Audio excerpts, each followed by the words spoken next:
Disto is your AI on-call engineer.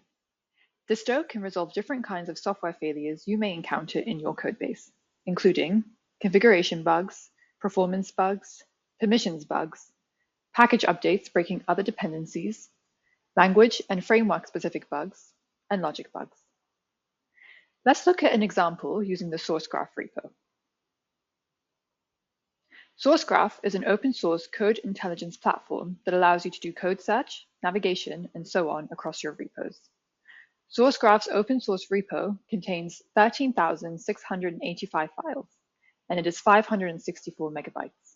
It's used by over 1.8 million developers. Let's see how Disto works to resolve a logic bug in the SourceGraph repo, using Sentry as the error source. This is an issue that was resolved by the SourceGraph team in the past. When highlighting a word in a text-based file, hovering and clicking Find References, the front end crashes. The error says Markdown is not defined. This issue was open for a day, but Disto can solve it in minutes. Firstly, we're going to reproduce the issue.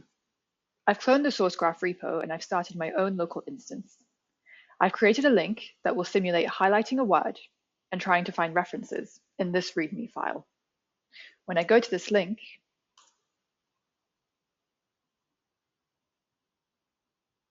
the error is reproduced. Let's see what Disto can do about this.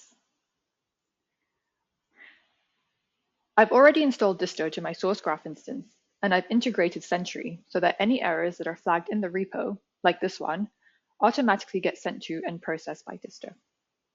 Let's enter the Disto project I've created to track the SourceGraph repo, and let's see how it handles this particular error.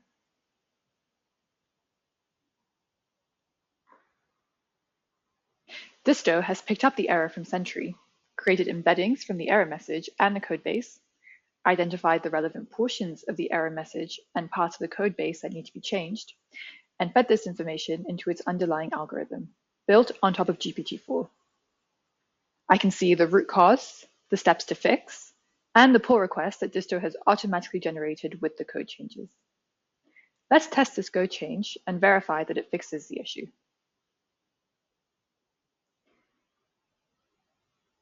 I'm going to check out this branch and then rerun SourceGraph.